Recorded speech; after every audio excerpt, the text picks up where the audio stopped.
ಹೃದಯದಿಂದ ಕನ್ನಡ, ಉದಯವಾಗಲಿ ಕನ್ನಡ. ನಮ್ಮ ರಜನಿ ಮ್ಯಾಮ್ಗೆ ನಮ್ಮ ಕಡೆಯಿಂದ ಹೃತ್ಪೂರ್ವಕ ಸ್ವಾಗತ ನಿಮ್ಗೆ. ಧನ್ಯವಾದ ಒಂದು ಸುಂದರವಾದ ಪರಿಚಯ ಮತ್ತೆ ಒಂದು ಕಾಣಿಕೆಗೆ. ಇವಾಗ ನಮ್ಮ ರಜನಿ ಮ್ಯಾಮ್ನ ನೋಡ್ತಿದ್ರೆ ಮಹಾಲಕ್ಷ್ಮಿ ಅನ್ಬೇಕಾ, ಮಹಾ ಸರಸ್ವತಿ ಅಂತ ಅನ್ಬೇಕಾ, ಅಥವಾ ಈ ಎರಡು ಸಮ್ಮಿಶ್ರ ಅನ್ಬೇಕಾ ಅಂತ ಕನ್ಫ್ಯೂಸ್ ಆಗ್ತಾ ಇದೆ. ಯೂಶಲಿ ಹೆಣ್ಮಕ್ಳಿಗೆ ಸೀರೆ ಅನ್ನೋದು ಅವರು ಹೇಗೆ ಕ್ಯಾರಿ ಮಾಡ್ತಾರೆ ಅದ್ರ ಮೇಲೆ ಡಿಪೆಂಡ್ ಆಗುತ್ತೆ ಅಂತ ದೊಡ್ಡವ್ರು ಹೇಳ್ತಾರಪ್ಪ. ಬಟ್ ನೀವು ಸೀರೆನ ಎಷ್ಟು ಚೆನ್ನಾಗಿ ಕ್ಯಾರಿ ಮಾಡ್ತಿದ್ದಾರೆ ಅಂತಂದ್ರೆ, ಕೆಲವೊಂದು ಹುಡುಗರಿಗೆ ನಾವು ಏನು ಅಂದವಾಗಿದ್ದಾರೆ ಅಂತ ಅನ್ಬೋದು, ಇನ್ನ ಕೆಲವೊಂದು ಹುಡುಗರಿಗೆ ಏನು ಮುದ್ದಾಗಿದ್ದಾರೆ ಅಂತ ಅನ್ಬೋದು. ಬಟ್ ಕೆಲವೊಬ್ರು ಹುಡುಗರಿಗೆ ಏನ್ ಲಕ್ಷಣವಾಗಿದ್ದಾರೆ ಅಂತ ಅನ್ಬೋದು. ಆ ಒಂದು ಕ್ಯಾಟಗರಿಲಿ ನೀವು ಸೇರ್ತೀರಾ ಅಂತ ಹೇಳಿದ್ರೆ ತಪ್ಪಾಗಲ್ಲ. ತುಂಬಾ ದೊಡ್ಡ ಮಾತು. ಬಟ್ ಎಲ್ಲಾ ಹೆಣ್ಮಕ್ಳು ಚಂದ ಅಂತ ಹೇಳಕ್ ಇಷ್ಟಪಡ್ತೀನಿ. ಇದು ಇವರಲ್ಲಿರೋ ಇನ್ನೊಂದು ಚಂದದ ಗುಣ. ಓಕೆ, ಈಗ ಸೀರೆ ಅಂತ ಅಂದಂಗೆ ನಮ್ಮ ಕರ್ನಾಟಕದಲ್ಲಿ ಇರ್ತಕ್ಕಂತಹ 3 ವೆರೈಟಿ ಆಫ್ ಸೀರೆ ಹೆಸರು ಹೇಳ್ಬೋದು. ಥಟ್ ಅಂತ ನಮ್ಗೆ ತಲೆಗೆ ಬರೋದೆ ಮೈಸೂರು ಸಿಲ್ಕ್. ನಮ್ಮ ಮನೇಲೆಲ್ಲ ಅದನ್ನ ಶ್ರೇಯಕರಣೆ ಮಾಡಿ ಇಟ್ಕೊಳ್ಳೋದು ಒಂದು ಸೆನ್ಸ್ ಆಫ್ ಪ್ರೈಡ್ ಆಯ್ತಾ. ಅದ್ ಬಿಟ್ರೆ ಎಲ್ರಿಗೂ ಗೊತ್ತಿದೆ ಇಳಕಲ್ ಸೀರೆ. ಮೂರನೇದು ಅಷ್ಟೊಂದು ವೆರೈಟಿ ಇದೆಯಾ? ಹೌದು, ಖಂಡಿತವಾಗ್ಲು. ಮೂರನೇದು ಕವನ್ ಯೋಚನೆ ಮಾಡಿ ಇನ್ನೊಂದಿದೆ, ಮೊಳಕಾಲ್ 3 ಅಂತ. S, super. ಬಟ್ ಇನ್ನು ಹುಡುಕಿದ್ರೆ ಸಾಕಷ್ಟು ಸಿಗಬಹುದು ಅಂತ ಅನ್ಸುತ್ತೆ. ಜಾಸ್ತಿ ಸಿಗತ್ತೆ. ಬಟ್ 3 ಹೇಳಿದ್ರಲ್ಲ, ಅದೇ ನಮಗೆ ಖುಷಿ. ಸೂಪರ್. ಇನ್ನೊಂದು ಜಿಕೆ ಪ್ರಶ್ನೆ ಕೇಳ್ತೀನಿ. ಏನಕ್ಕಂದ್ರೆ ಅವಾಗ ಹೇಳ್ದಂಗೆ ಕನ್ನಡ ವಿಚಾರದಲ್ಲಿ ಘಟಾನುಘಟಿಗಳಿಗೆ ಮಾತ್ರ ನಾವು ಕಷ್ಟಕರವಾದ ಕ್ವಶನ್ ಅನ್ನು ಕೇಳುತ್ತೇವೆ, ಪ್ರಶ್ನೆಗಳನ್ನು ಕೇಳುತ್ತೇವೆ. ಕರ್ನಾಟಕದ ರಾಜ್ಯ ಪಕ್ಷಿ ಯಾವುದು? ರಾಜ್ಯ ಪಕ್ಷಿ ಅಂದ ತಕ್ಷಣ ನಮಗ್ ಮೊದ್ಲು ನೆನಪಾಗೋದು ಗಂಡಬೇರುಂಡ ಅಂತ ಎಲ್ರು ಅನ್ಕೊಳ್ತಾರೆ. ಆದ್ರೆ ಇವತ್ತಿನ ಮಟ್ಟಕ್ಕೆ ಬಂದ್ರೆ ಕಾಲಘಟ್ಟದಲ್ಲಿ ಅದು ನೀಲಕಂಠ ಅನ್ನೋ ಪಕ್ಷಿ. ಎಸ್, ಇಂಗ್ಲಿಷ್ ಅಲ್ಲಿ ಇದನ್ನ ಇಂಡಿಯನ್ ರೋಲರ್ ಅಂತ ಕೂಡ ಕರಿತೀವಿ. ಸೂಪರ್. ರಜನಿ ಅವ್ರು ಬರೀ ಕನ್ನಡನ ಚೆನ್ನಾಗಿ ಮಾತಾಡೋದಲ್ಲ, ರಂಜನಿ ರಂಜನಿ ಅವರು ಕನ್ನಡನ ತುಂಬಾ ಚೆನ್ನಾಗಿ ಮಾತಾಡೋದು ಅಷ್ಟೇ ಅಲ್ದೇನೆ ಅದ್ರ ಬಗ್ಗೆ ಸಾಕಷ್ಟು ತಿಳ್ಕೊಂಡಿದ್ದಾರೆ. ಮ್ಯಾಮ್, ಈಗ ಬೆಂಗಳೂರಲ್ಲಿ ಇರ್ತಕ್ಕಂತಹ ಕೆಲವೊಂದು ಏರಿಯಾಗಳ ಶಾರ್ಟ್ ಫಾರ್ಮ್ ಹೇಳ್ತೀರಿ, ಅದ್ರ ಎಲಾಬ್ರೇಟೆಡ್ ಫಾರ್ಮ್ ನಿಮಗೆ ಗೊತ್ತಿದ್ರೆ ಹೇಳ್ಬೋದು. ಓಕೆ, ಮೊದಲನೇದಾಗಿ MC ಲೇಔಟ್ ಫುಲ್ ಫಾರ್ಮ್ ಏನು? MC ಲೇಔಟ್ ಇಲ್ಲ, ಇನ್ನ ಸ್ವಲ್ಪ ಈಸಿಯಿಂದ ಬರ್ತೀನಿ. JP Nagar, Jayaprakash Nagar. Super. MG road, Mahatma Gandhiji ರಸ್ತೆ.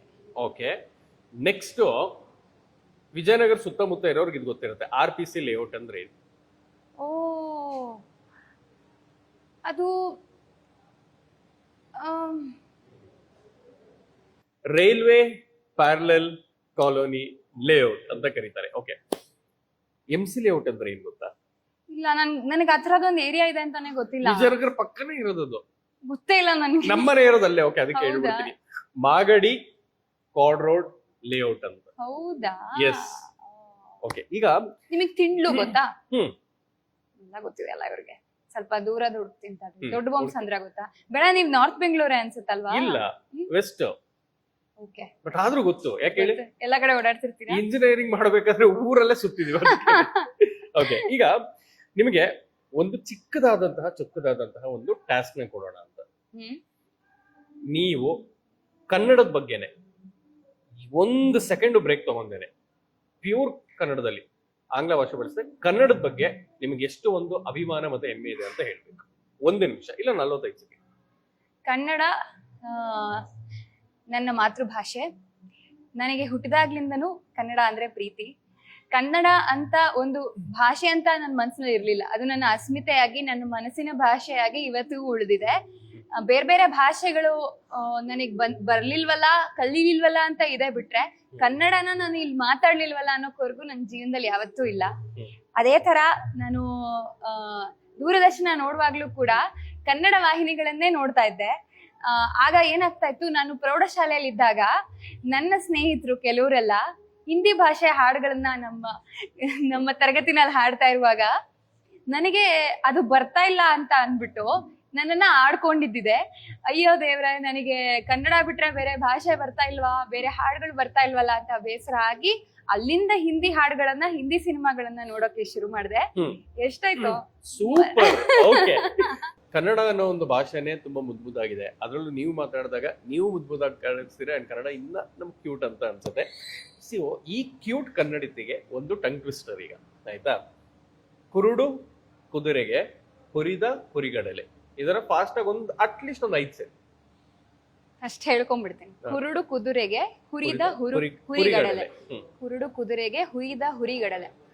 ಕುರುಡು ಕುದುರೆಗೆ ಹುರಿದ ಹುರಿಗಡಲೆ. ಕುರುಡು ಕುದುರೆಗೆ ಹುರಿದ ಹುರಿಗಡಲೆ. ಕುರುಡು ಕುದುರೆಗೆ ಹುರಿದ ಹುರಿಗಡಲೆ. ಕುರುಡು ಕುದುರೆಗೆ ಹುರಿದ ಹುರಿಗಡಲೆ. ಕುರುಡು ಕುದುರೆಗೆ ಹುರಿದ ಹುರಿಗಡಲೆ. ಓ ಸೂಪರ್ ಸೂಪರ್ ಸೂಪರ್.